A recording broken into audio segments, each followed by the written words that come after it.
Sud Radio Berkov dans tous ses états. Le face-à-face. Et juste avant la petite pause, on accueille notre invité pour le face-à-face, Alain Falento, qui vient nous voir pour son livre 30 ans après Maastricht, sortir de l'Europe, question de vie ou de mort aux éditions Riposte Laïque. Bonjour Alain Falento. Bonjour, mais le dernier livre, c'est Frexit, tout va bien se passer. Pardon. Absolument, oui, oui. Et c'est pour ce livre qu'on vous reçoit, Alain Falento, c'est clair. On va en parler effectivement. Alors, je vais vous dire, j'ai reçu ce livre. On va en parler pendant l'heure qui suit. Et c'est un livre qui m'a passionné et qui va vous passionner. Je le recommande. C'est paru aux éditions de Résistance républicaine, avec une préface de notre ami Nicolas Vidal. Mais c'est le livre, honnêtement, le plus intéressant que j'ai lu sur la possibilité du Frexit, parce que justement, Alain Falento, vous n'avez pas cédé à la démagogie en disant « il n'y a qu'un faucon, c'est facile, on peut faire ça, il n'y a aucun problème ». Non, non, non. Vous expliquez très bien dans le livre ce que, on parle beaucoup de cela, hein, l'Europe, comment quitter l'Europe encore aujourd'hui. Est-ce qu'on peut prendre même l'Espagne, le Portugal, quitter effectivement l'indexation de l'électricité sur le gaz, etc., etc. On va prendre le temps d'en parler après les informations, parce que vraiment, vous serez éclairé sur les dangers, les avantages, les possibilités surtout, au-delà de la démagogie des uns et des autres, à gauche comme à droite, de voir si le Frexit est possible aujourd'hui, en 2024, ou si c'est encore une utopie dangereuse ou pas. Et quel art du teasing, mon cher André. Restez bien avec nous, chers auditeurs. 13h, 14h, face à face avec Alain Falento, après les informations. À tout de suite sur Sud Radio. Sud Radio. Sud Radio. Parlons vrai. Parlons vrai. Sud Radio. Parlons vrai. Ici Sud Radio. Les Français parlent au français. Les carottes sont cuites. Les carottes sont cuites. Sud Radio Berkov dans tous ses états. Frexit, mot beau souci.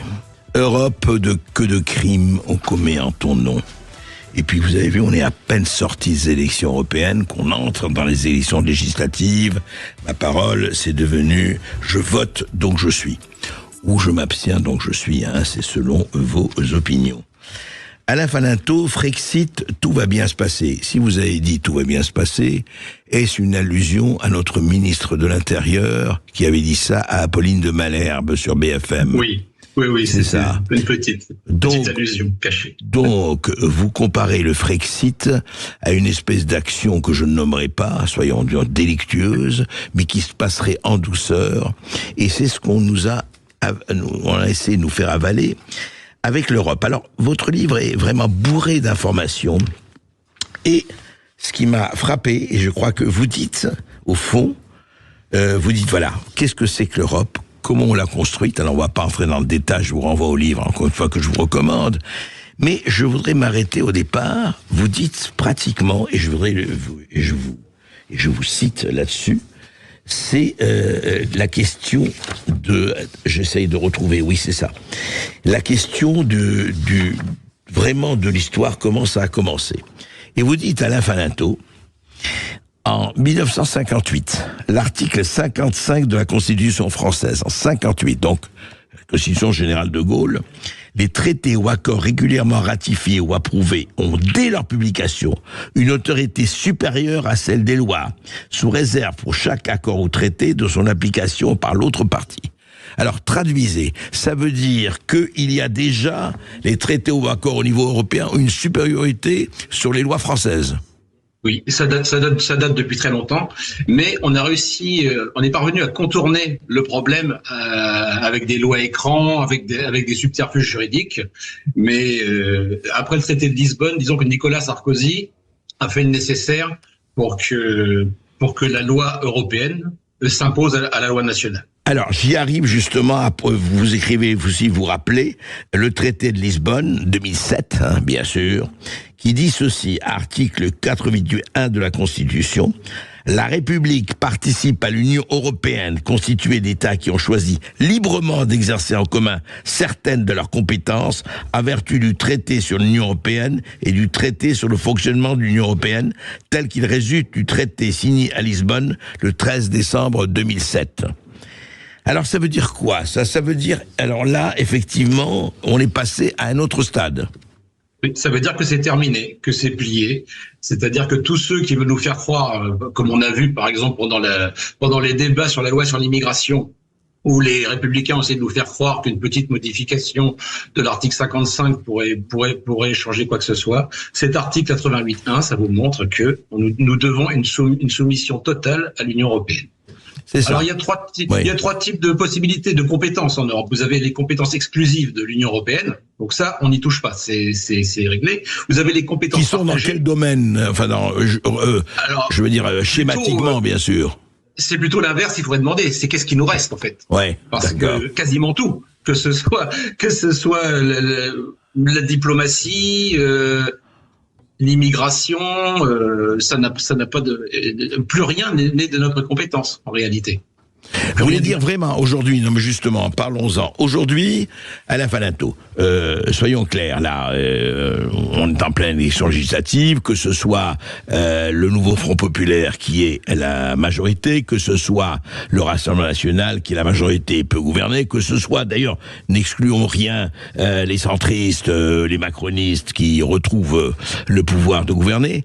Vous dites aujourd'hui, à l'heure où nous parlons, ça ne change rien. Leur marge de manœuvre est extrêmement étroite, sinon inexistante.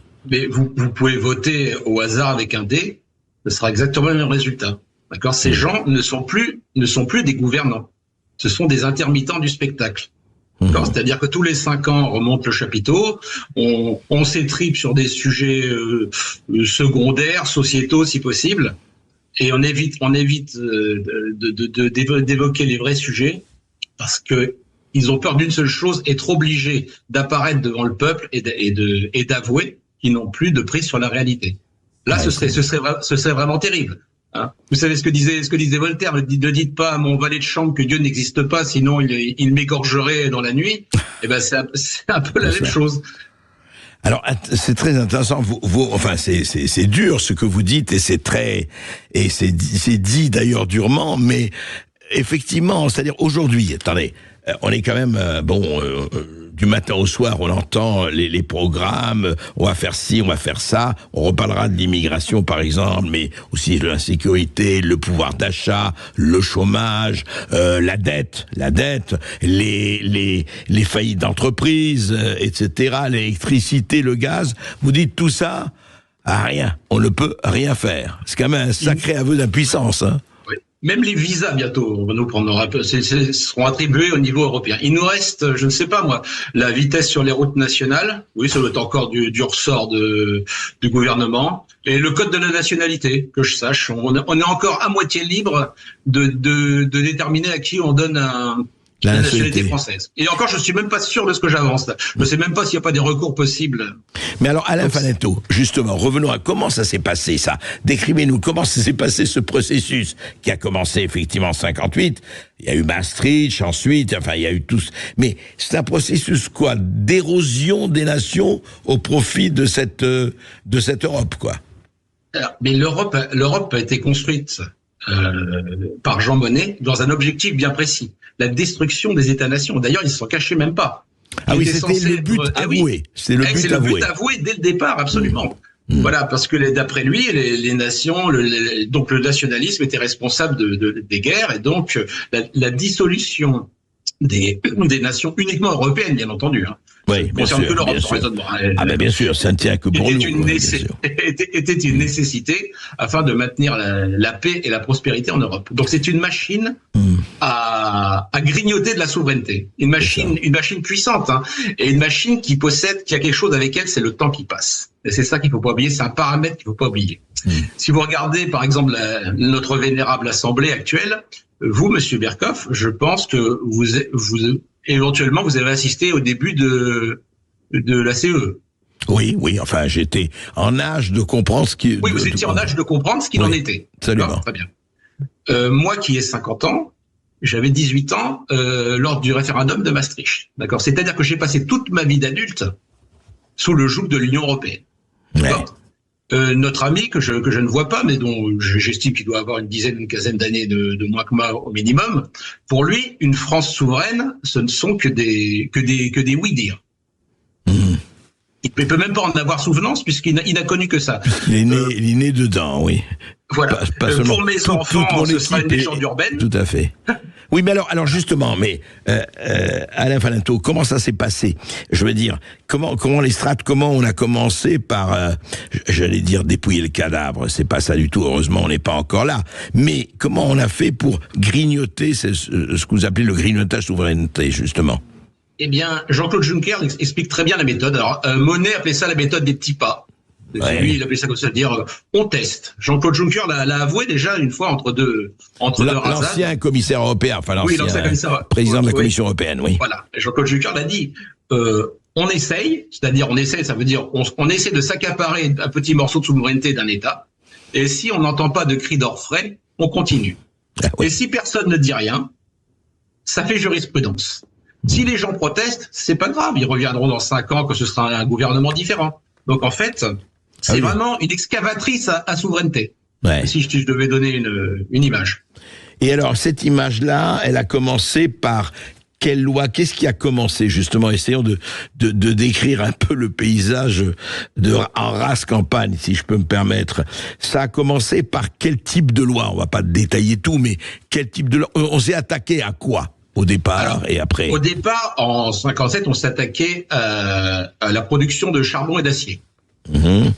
Donc on a mis ça en commun avec l'Allemagne, le Luxembourg, et ce qui a abouti ni plus ni moins, comme l'avait prévu Philippe Séguin, d'ailleurs, il avait dit, à la destruction de la sidérurgie française. Voilà. Donc on a commencé par l'économie. Oui. Voilà, donc on a perte de souveraineté, le marché commun, etc. Oui.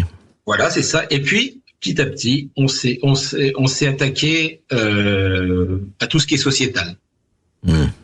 On a perdu la main définitivement, je pense, après Lisbonne. Là, vous perdez, avec Schengen et Lisbonne, vous perdez la main sur ce qui est le plus cher, vos frontières, le contrôle non seulement de votre territoire, mais des personnes qui ont vocation à y séjourner. Ouais. Donc si vous couplez avec ça la perte du droit de frapper monnaie, eh bien, comme l'avait dit Marie-France Garot, eh bien, la France n'est plus un pays, tout simplement. Ouais. Depuis déjà une quinzaine d'années. On va en parler et justement on va continuer à démonter en tout cas la mécanique et voir ce qu'on peut faire, parce que vous aussi vous dites il y a quand même une marge de manœuvre et vous avez expliqué où sont peut-être les maillons faibles de cette construction pour ceux qui veulent effectivement changer de régime au vrai sens du terme, et pour les autres, eh bien écoutez, ils nous diront ce qu'il y a lieu de faire. À tout de suite, après une toute petite pause. On se retrouve avec Alain Falinto. Sud Radio Berkov dans tous ses états, midi 14h. André. Ici Sud Radio. Les Français parlent au français. Je n'aime pas la blanquette de veau. Je n'aime pas la blanquette de veau. Sud Radio Berkov dans tous ses états. Alain Falinto, Frexit. Tout va bien se passer aux éditions Résistance Républicaine. Mais Alain Falinto, peut-être on est allé un peu vite au sociétal. Moi, je voudrais revenir un peu. Vous savez, on a commencé par parler d'économie. Attendez, est-ce qu'aujourd'hui, parce qu'on entend les agriculteurs par rapport aux normes européennes, on entend sur l'industrie, on entend sur... Est-ce qu'aujourd'hui, au niveau des entreprises, au niveau de l'agriculture, au niveau de l'industrie, au niveau de toutes les lois, les normes, les instructions dans ce domaine, est-ce qu'on peut dire vraiment que la quasi-totalité de la gestion, elle vient d'Europe, en tout cas elle est commandée, elle est organisée, elle est pilotée par l'Union européenne ou la Commission européenne? Elle est pilotée par la Commission. Le pouvoir se trouve à la Commission. Le Parlement européen n'a de parlement que le nom, parce qu'il fallait donner un petit vernis démocratique, mais la Commission européenne a le monopole de l'initiative normative. C'est-à-dire qu'elle décide des lois et surtout, elle décide de l'ordre du jour au Parlement. Donc c'est vraiment un parlement croupion en fait, le Parlement européen. Et donc, on a élu, quand on a fait les élections européennes la semaine dernière, il y a quand même 2 semaines. Donc vous dites c'est un parlement vraiment de Playmobil. Ben oui, ils n'ont aucun pouvoir, ils peuvent juste faire des amendements, mais ils n'ont pas l'initiative des lois. D'accord. Tout simplement. Donc c'est la Commission. C'est la Commission qui décide tout, et les parlements nationaux ne sont qu'en fait que que des chambres d'enregistrement, c'est du notariat, une chambre d'enregistrement, de transcription de droit européen en droit national. Et pour l'agriculture, par exemple, les traités internationaux, nous n'avons plus notre mot à dire sur les traités internationaux. C'est pas la ratification, par exemple, l'accord avec le Mercosur, qui pour l'instant n'est pas terminé. Je peux vous garantir qu'après une fois dans un mois, vous apprendrez que l'accord a été signé parce que l'Allemagne le veut. L'Allemagne l'a décidé, tout est déjà signé en fait. Donc vous aurez ce Mercosur, que vous le vouliez ou non. Donc quand le gouvernement français dit non, on va pas signer, si c'est pas telle ou telle chose n'est pas corrigée, on va pas signer le Mercosur. Mais il n'a pas signé. Il n'a pas signé. C'est faux. Mais qui signe?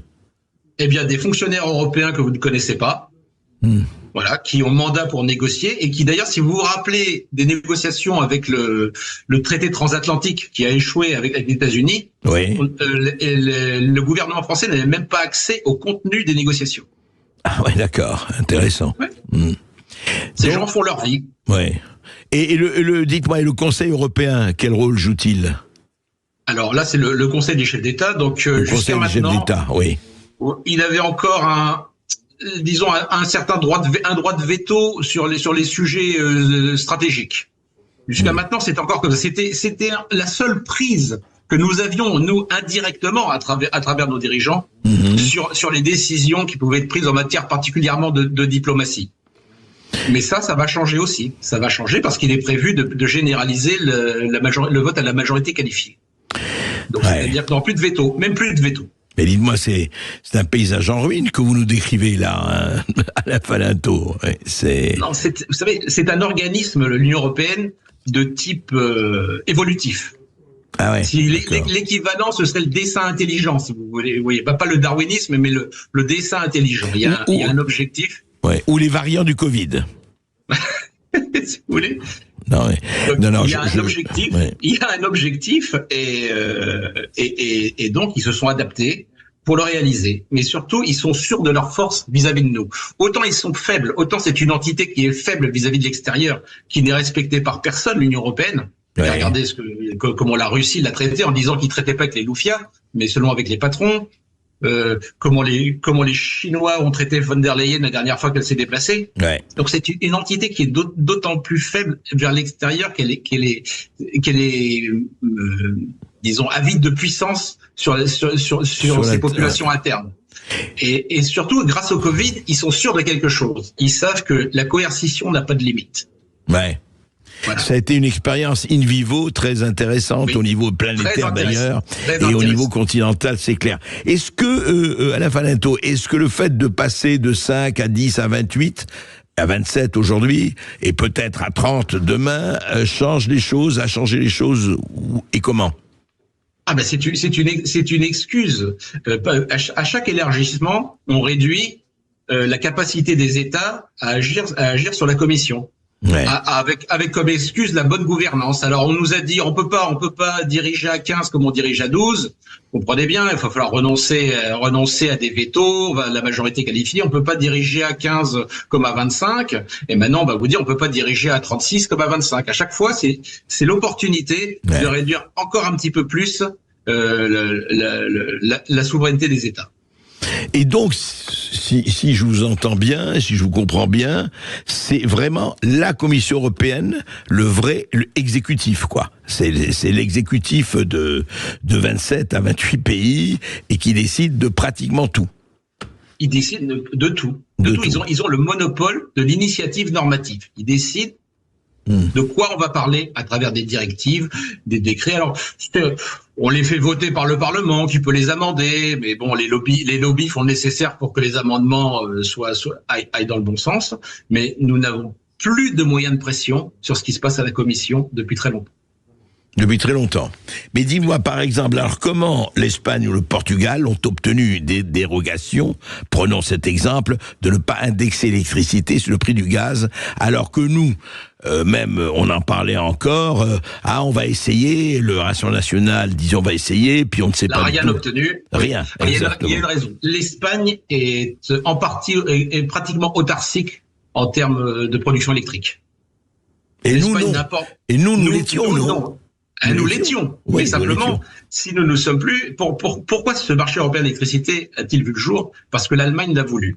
Ouais. Parce que cette électricité nucléaire que nous avions, c'était notre seul avantage compétitif pour notre industrie vis-à-vis de l'Allemagne.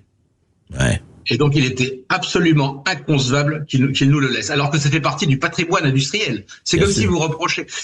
Ils ont considéré, la commission considère que c'était un avantage compétitif indu. C'est comme si vous reprochiez à l'Espagne d'avoir du soleil, par exemple, ou à l'Allemagne d'avoir un accès à la mer Baltique. Ah oui, on considérait que le fait que la France ait un avantage du point de vue nucléaire et fournisseur d'électricité, c'était injuste, quoi. C'est écrit texto. C'est pour ça qu'on a créé une fausse concurrence avec des fournisseurs d'accès qui sont ni plus ni moins que des parasites au sens littéral, au sens économique du terme, hein. Des parasites économiques qui sont entre le fournisseur et le client final et qui prennent une marge, c'est dans un système de complexité invraisemblable. Et surtout, il y a la reine, c'est-à-dire que nous avons un accès régulé à notre énergie nucléaire, limité. Alors que nous étions en pleine autonomie et autarcie, enfin, des centrales, oui. Et donc l'Espagne a obtenu ça, mais nous qui avions ça, nous avons avec zèle, nous y avons renoncé, quoi. En fait, c'est ça. Avec zèle, mais vous n'avez que trop raison. Madame Voynet, je ne sais pas si vous avez regardé les débats sur la commission parlementaire sur l'énergie. Tout le monde devrait regarder ça pour se faire une opinion sur les choses. Vous voyez défiler des traîtres les uns après les autres qui vous expliquent que ce soit Valls. Valls, pour moi, c'est le pire. En fait, c'est celui qui m'a fait le plus mal. Valls vous explique que, en fait, aucune étude d'impact n'a été faite et que de toute façon, c'était purement politique. Madame Voynet vous explique qu'elle nous a trahis volontairement pour des raisons idéologiques. Oui, elle le raconte. J'ai vu avec ça. Légèreté. Ouais. Avec légèreté. Oui. Oui, elle sourit même très largement. Elle sourit, oui, absolument. Et dites-moi, alors ça, ce qu'on dit sur l'électricité, donc si je vous entends bien et je vous ai lu, ça s'applique à tous les domaines, pratiquement tous les domaines. Tous les domaines.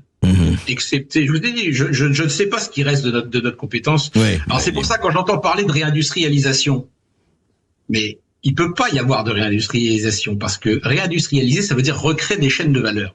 Réindustrialiser, c'est pas construire une gigafactory avec Google ou non, c'est pas ça. C'est s'occuper des entreprises existantes déjà. Et donc, il faut orienter l'argent public vers les entreprises nationales et les subventionner si nécessaire. C'est-à-dire tout ce que l'Europe vous interdit à cause de la libre circulation la concurrence libre et non forcée et non concurrence libre et non faussée. Ouais. Voilà, cette ouverture totale mondiale, hein, puisqu'il y a même pas de préférence européenne en fait dans le. Oui, en plus. Il n'y a pas de préférence nationale, il n'y a pas non plus de préférence européenne. C'est une espèce d'organisme qui est ouvert sur le monde. Et donc, il est absolument impossible de réindustrialiser la France dans le cadre européen sans se confronter directement à Bruxelles. Mais alors, quand on dit que, par exemple, c'est notre ministre de l'économie et des finances qui, comme on sait, a mis à genoux avec succès l'économie russe et qui a sauvé l'économie française, comme on le sait, a dit mais vous allez voir là, le Nord va y avoir les voitures électriques vont être construites là, évidemment, et il ne parle pas des Chinois qui vont tout gérer, mais en fait, tout ce qu'on raconte à gauche comme à droite sur la nécessité de la réindustrialisation, la lutte contre le chômage, etc., vous dites que c'est c'est donné perdant au départ parce que justement on n'a pas cette capacité de subventionner, d'aider, d'investir là où il faut. Et oui, les mêmes causes engendrent les mêmes effets. Vous regardez les mêmes règles de libre circulation. Vous pouvez pas protéger vos marchés. Et vous gardez la même monnaie, l'euro qui est trop fort pour vous. Eh bien, la désindustrialisation va se poursuivre, contrairement à ce qu'ils disent. Et si vous regardez la presse, parce qu'on n'en parle pas beaucoup, mais nous allons perdre Pyrex. Vous voyez? Nous allons perdre les chocolats poulains que tout le monde connaît. Tout ça, ça va fermer. Pourquoi ça ferme? Parce que ça va être délocalisé ailleurs. Là où et ailleurs en Europe, parce qu'on accuse toujours la Chine, mais non, les délocalisations elles sont intra-européennes. C'est ça qu'il ne faut pas perdre de vue. Ouais, c'est très intéressant et je veux dire, c'est vraiment parlant. On va continuer cela après une toute petite pause et puis vous pouvez réagir évidemment et nous appeler. Vous êtes déjà nombreux à nous contacter 0826 300 300 pour réagir et poser toutes vos questions à Alain Falinto et André Berkoff aujourd'hui. À tout de suite. Sud Radio Berkoff dans tous ses états. Appelez maintenant pour réagir 0826 300 300. Ici Sud Radio. Les Français parlent au français. Les carottes sont cuites. Les carottes sont cuites. Sud Radio Berkoff dans tous ses états. Alain Falinto, Frexit. Mais dis-moi Alain Falinto, quand on a vendu Alstom aux Américains, ce n'est pas l'Europe qui nous a ordonné de le vendre. Quand nous vendons Alcatel, quand nous bradons tel ou tel de nos bijoux de famille, c'est pas l'Europe qui nous le commande, ce sont nos gouvernants, quels qu'ils soient. Là, ce sont des gouvernants zélés qui obéissent à d'autres mandants, disons. Dans le cas d'Alstom, c'est très particulier. Le gouvernement américain, avec l'aide de ses lois extraterritoriales, a fait le nécessaire pour s'emparer de la branche qui l'intéressait. Et le Beaux-Arts de la finance l'a cédé pour la racheter maintenant plus cher avec un scope inférieur. Absolument, oui. Et un contrôle américain continue. Hein, voilà. Bon. Mais justement, alors, et je voudrais autre chose. Parce que là, il y a eu quelque chose de terrible, enfin de chimiquement pur au très mauvais sens du terme, c'est l'agriculture.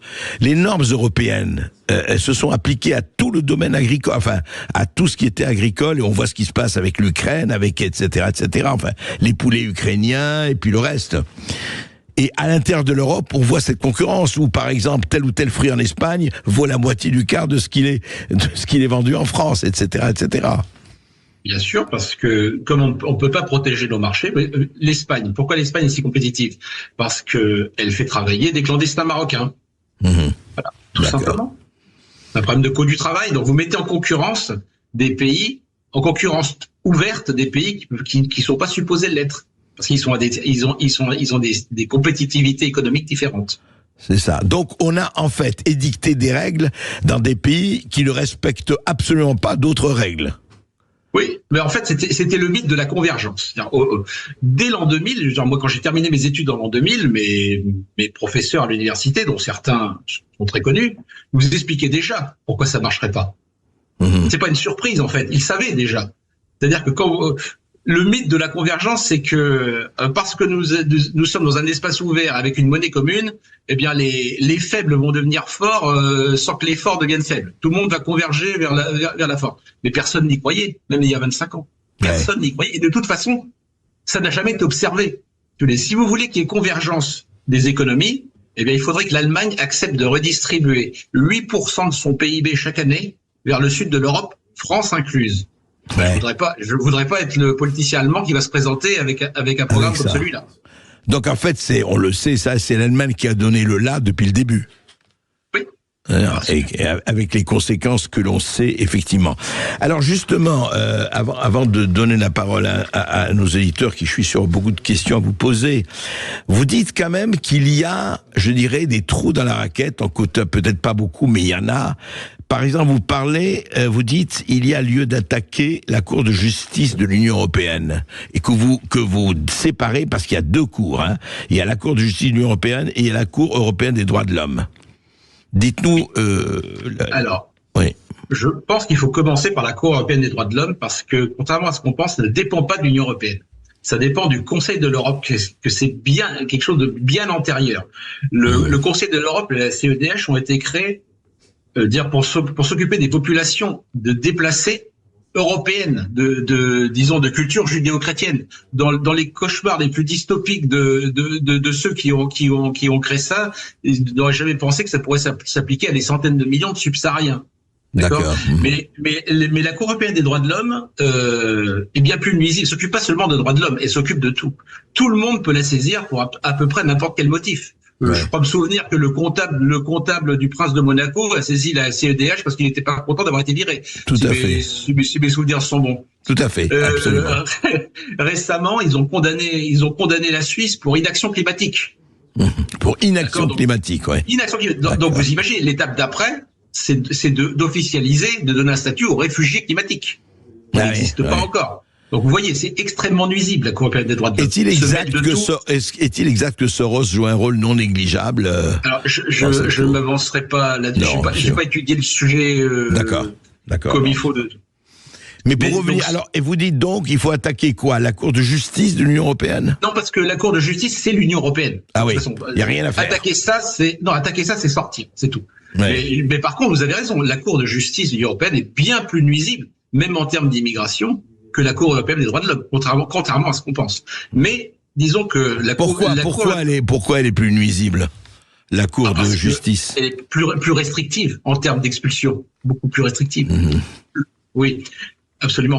Mais le problème, c'est que il faut, quand vous rentrez dans un processus comme ça, il faut donner des résultats rapides à vos électeurs. Vous pouvez pas arriver devant l'électorat, et particulièrement l'électorat français, et leur dire bon ben voilà, on va se lancer dans une réindustrialisation, on va reprendre la main sur tout, vous aurez les premiers résultats dans 15 ans. C'est pas possible. La Cour européenne des droits de l'homme, vous pouvez vous en débarrasser en 6 mois. Voilà. Parce que les Anglais n'ont pas fait. Les Anglais ont commis l'erreur funeste de rester dans le Conseil de l'Europe, ce qui fait que 3 ans après le Brexit effectif, ils sont encore en train de se battre avec la Cour européenne des droits de l'homme pour reprendre la main sur leur immigration. Ah, ils l'ont pas quitté. Ils l'ont pas quitté. Non, ils ont eu peur de le quitter pour pas apparaître comme un État, disons fascisant, qui ne respecterait pas voilà. Et maintenant, ils s'en mordent les doigts. Et justement, sur l'immigration, on va en parler, mais auparavant, je crois que nous avons Luc, qui nous appelle de Saint-Rémy-de-Provence. Bonjour Luc. Bonjour Luc. Oui, bonjour. Vous me recevez? Très bien. Très bien. D'accord. On vous écoute, Luc. Oui, c'est une question simple. Votre interlocuteur a dit que on était inféodé donc à tous les traités européens, mais en consultant la Constitution française, sur l'article 2 de la Constitution, il est spécifié son principe est gouvernement du peuple, par le peuple et pour le peuple. Or, nous avons eu une consultation du peuple qui était nette, très nette, avec un refus de la Constitution européenne. 2005, référendum. 2005, oui. Exactement, oui, absolument. Et dans la foulée presque, en 2007, nous avons eu cette pseudo-démocratie qui est passée par l'Assemblée nationale et qui a demandé à l'Assemblée si on acceptait le traité de Lisbonne, que nous avons évidemment accepté puisque c'était majoritaire, quoi. Alors, qu'est-ce qui est le plus évident, puisque dans la Constitution française, on a un gouvernement du peuple, par le peuple et pour le peuple, et derrière, on vous fait accepter par l'Assemblée nationale. Qu'est-ce qui représente le mieux la gestion du peuple français? Alors, la question que vous posez, quelle est la légalité et la légitimité la plus forte? C'est ça, Luc? Oui, c'est ça, exactement, ouais. Alain? Bon, il y a des gens qui se sont déjà posé la question, bien évidemment. Dès 2007, il y a déjà des qui sont déjà posé la question. Et en fait, moi je pense qu'il faut repénaliser le délit de forfaiture. Voilà. D'ailleurs, il y a la forfaiture, c'est-à-dire pour un fonctionnaire le non-respect volontaire des lois édictées. Et c'est une forfaiture. D'accord, ce qui s'est passé en 2016, c'est une forfaiture. Et d'ailleurs, il y a un député français qui s'appelait Franck Marlin, si mes souvenirs sont bons, qui en 2017 avait fait un projet de loi en ce sens, mais ça n'a pas été retenu. Mais si vous voulez, ce que votre auditeur dit,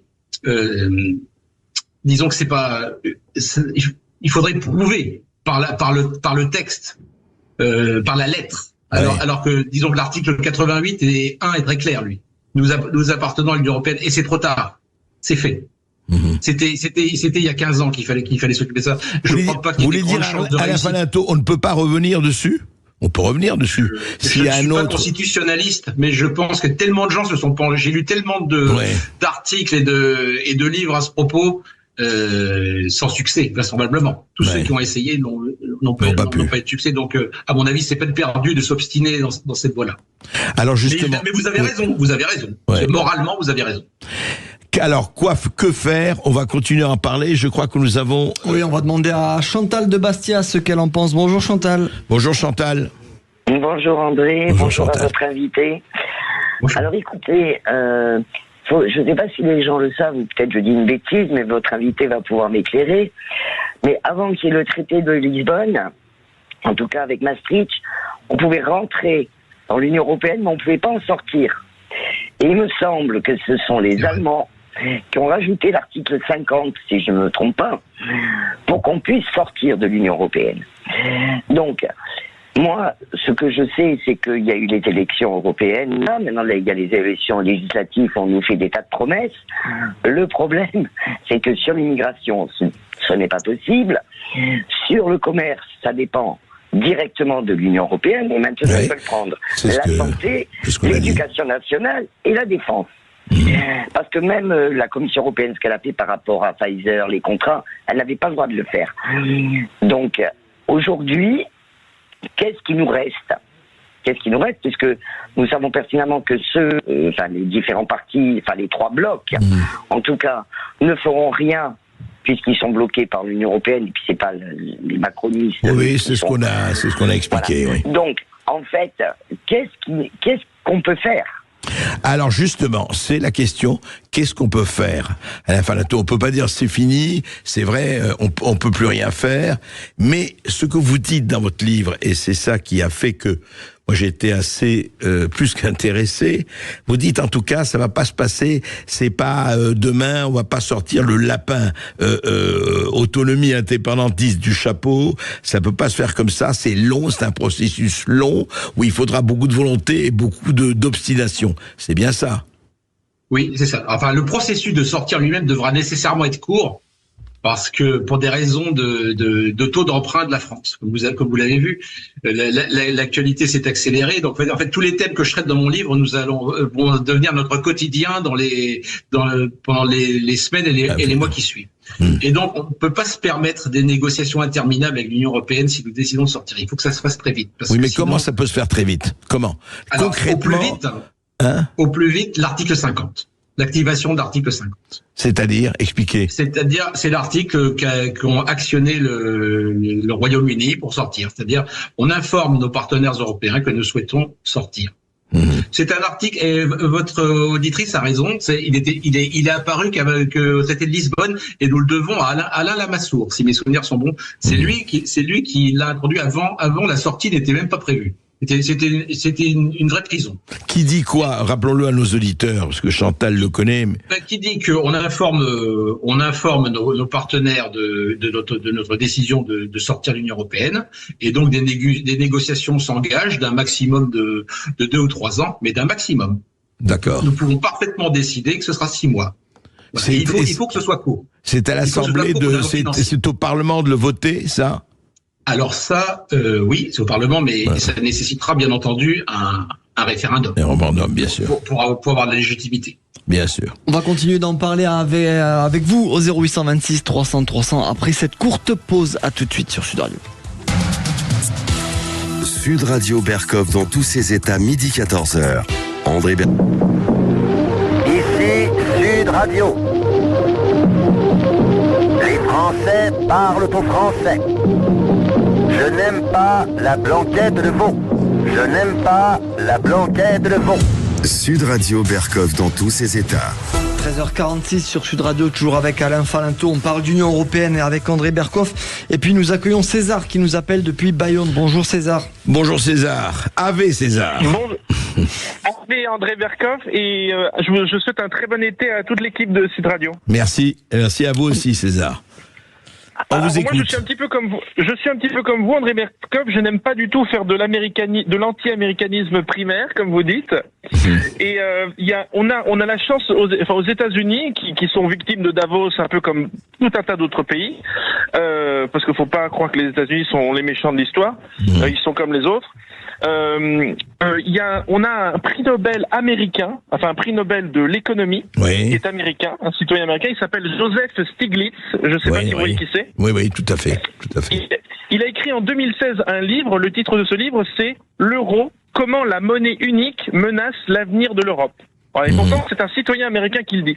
Et j'ai trouvé ça très intéressant parce que si même des Américains comme ça reconnaissent qu'il y a des gros problèmes avec cette monnaie. Moi, ça m'a fait penser un petit peu à Sauron, vous savez. Autrefois, il y avait tous les petits anneaux de chaque pays pour les elfes, les nains, tout ça. Et tout d'un coup, il y a eu un qui a voulu avoir la monnaie unique, Sauron, et ça a foutu le bordel un petit peu partout. Et je trouve ça très intéressant de retrouver cette diversité monétaire, cette souveraineté monétaire, cette souveraineté énergétique, médicale, parce que finalement, la diversité de chaque pays, c'est ça qui permet une meilleure compréhension de la vérité. Si c'est le communisme partout, on peut pas réfléchir. Mais s'il y a de la diversité, on me dit tiens, il pense comme ça lui. Tiens, et comme vous dites, André Berkoff, il y a une émulation, etc., etc. Oui, c'est le frottis des cerveaux cher à Montaigne, absolument.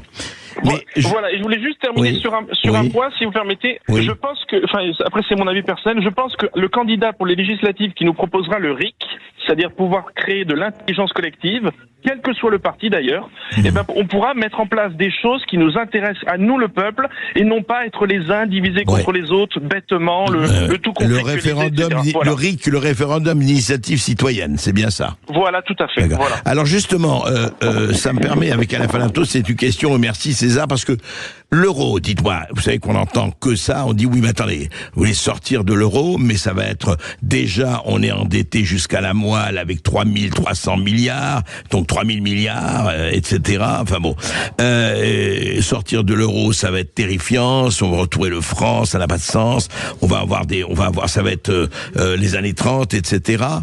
Qu'est-ce que vous dites aux gens qui nous disent ça?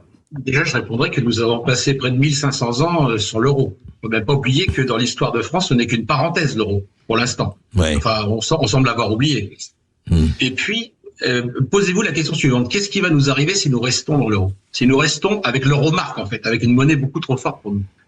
Eh bien, c'est la désindustrialisation et la paupérisation qui vont continuer, tout simplement. Comme depuis une vingtaine d'années.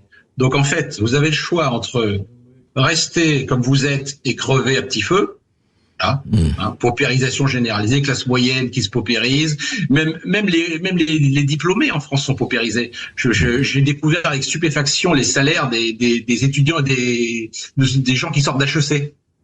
Ce sont des salaires de misère par rapport à ce qui se pratiquait il y a... alors que HEC, c'est HEC. Oui, tout à fait. Voilà, il y a une paupérisation généralisée, d'accord. Et tant qu'on restera dans la zone euro, c'est comme ça. Ou bien vous avez la possibilité de sortir, mais je ne dis pas que ce sera facile. Évidemment, il y aura des problèmes à résoudre. Et le premier, c'est la dette. Qu'est-ce qu'on fait de notre dette? Qu'est-ce qu'on fait de notre dette? dont vous savez que plus de 50% appartient à des investisseurs étrangers, comme vous le savez. Alors maintenant, rappelez-vous ce qui s'est passé avec la Grèce. La simple évocation de l'éventuelle faillite de la Grèce a failli faire mourir tout le système financier européen. Est-ce que vous imaginez la faillite de la France? Faillite qui serait provoquée en partie par la Banque Centrale Européenne.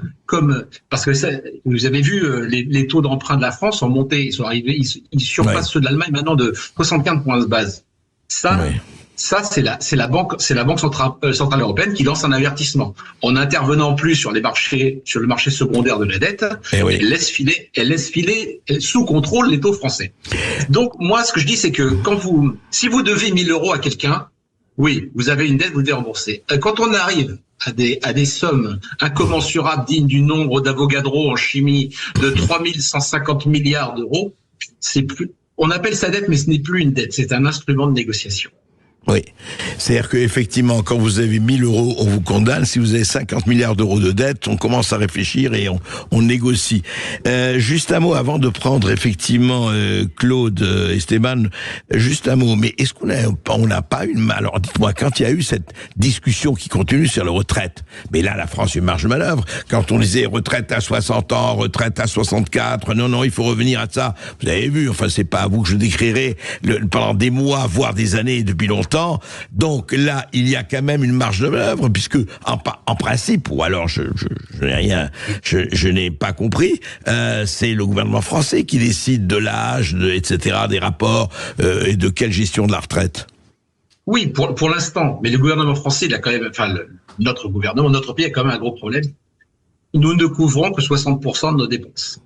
Faut voir ça comme ça, parce que là, quand on vous parle de déficit sur PIB, on est avec des chiffres de 5%. Ouais. 5%. La vérité, c'est que nous ne couvrons chaque année que 60% de nos dépenses. Ah oui. Voilà. C'est-à-dire Et ça, que... c'est un problème structurel. Oui, je comprends. Oui, c'est en fait, on dépense 40% plus que ce qu'on gagne, et voilà. D'accord.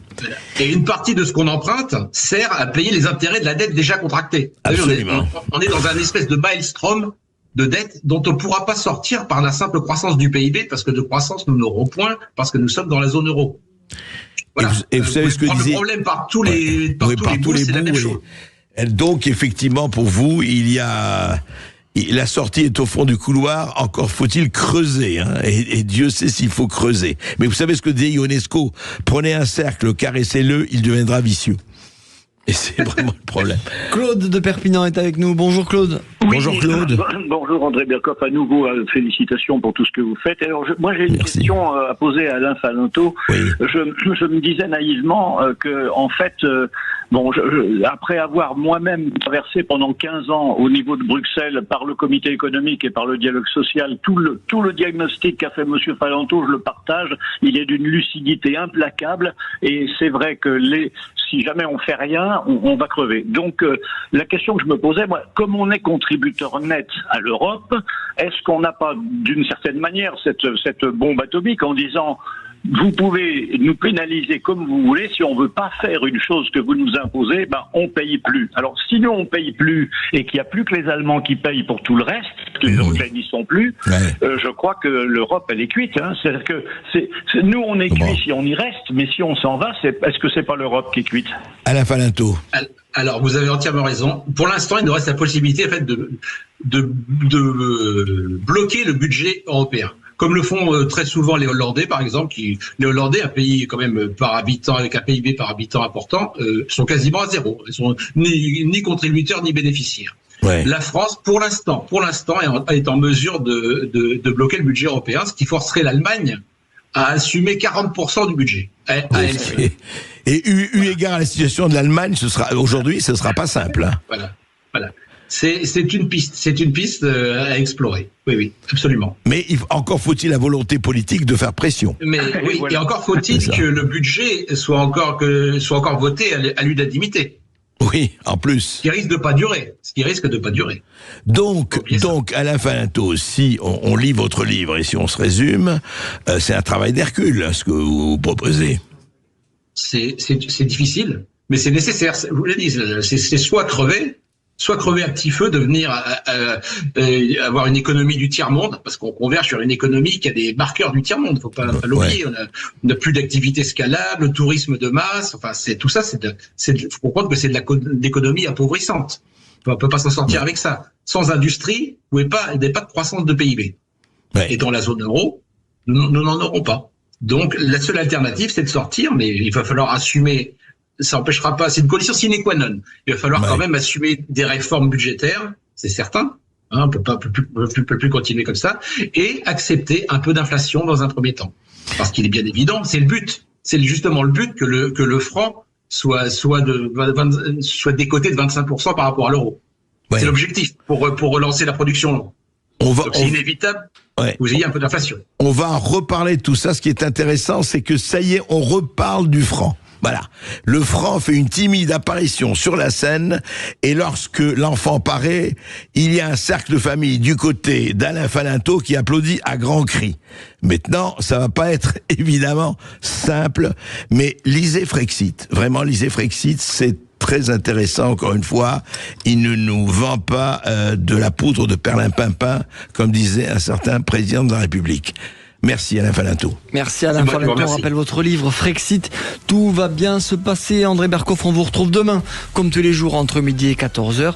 Et tout de suite, c'est Brigitte Lahaye sur Sud Radio. À demain. Sud Radio. Sud Radio. Parlons vrai. Sud Radio. Parlons vrai.